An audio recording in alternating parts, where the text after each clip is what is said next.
Today I watched 20 minutes out of like 4 different movies and then finally settled on Hercules, but then I remembered that they are in fact making the live action version of Hercules for Disney, and I got upset because, it's a live action Disney. But like, why get upset when you can just make demands? I mean, we've bullied the industry before, we can do it again. So demand number 1, merchandise. And I don't mean new merchandise, I want the originals.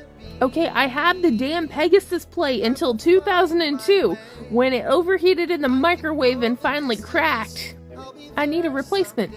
And from what I remember, and then one recent memory I had, I can't remember if it was Hot Topic or the Disney store, but somebody had the damn cups and the sandals. But apparently it wasn't long enough because I never got either of these, and I would have paid monies. Grown-up monies. In conclusion, merch. The real merch. The old merch. The original merch. Demand number 2. I want to be the casting director.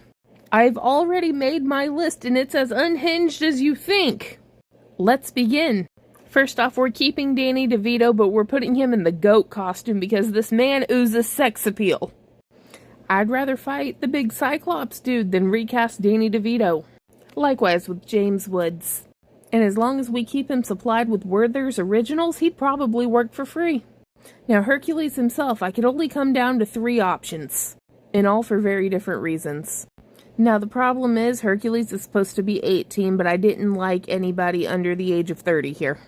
Except Jacob Elordi. I didn't look at his age. Anyway, we're going to start off with Will Poulter here because he keeps getting fucked over. He's a decent actor, but then he didn't get to be Pennywise, and I think most people know him as the Eyebrows Kid as the Maze Runner. He needs his time to shine, and maybe not be the kid that was bit by the tarantula on the balls and We're the Millers. What I'm saying is he has potential. Then we move on to Cameron Monaghan, who is that kid in Shameless, and the reason I pick him is that Hercules is technically redheaded, and he is the only redheaded actor I could find under the age of like 40. And then finally, we have Jacob Elordi. Not my first choice, but they're going to put him there anyway, because now that he made one movie, they're going to put him in every fucking thing, regardless of whether we want him there or not. But here's my plan. We're going to have an assistant follow him around with dumbbells, because he seems to be a method actor and thinks he really is his character, but it's 1-pound dumbbells. And so everywhere he goes, especially on the red carpet, they're going to put it in front of the camera, so when he walks by, he picks it up and then he looks very strong. Wait, oh my god, I just had one more idea. I, in fact, take back everything I just said, because our new Hercules is mythical chef Josh. Hear me out. Just picture it. Which leads me to my pick for Zeus.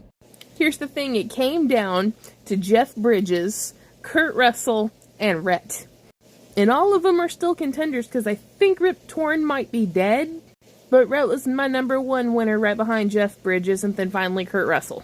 Meg will be played by Cher. Hear me out, because Meg was under Hades' control. We don't know if she's, like, timeless or if she's super young or anything, but Cher herself is timeless, and it works. Also, they're both kind of contra-alto, I think. I know Cher is. I don't know if Meg technically is, but to me she sounds it, so Cher.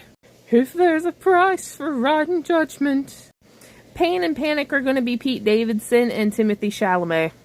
I like the way they play off of each other, but my alternatives are Josh Gad and Kenan Thompson. Either way, at least one of them needs to be an SNL alumni.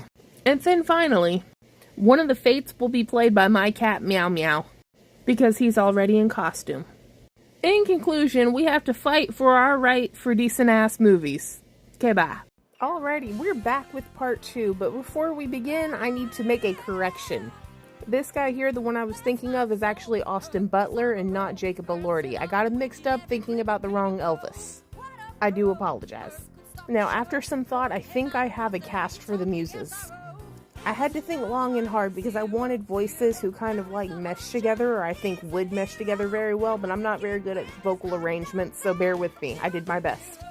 First of all, we have Amber Riley, who was Mercedes on Glee, but she also won The Masked Singer.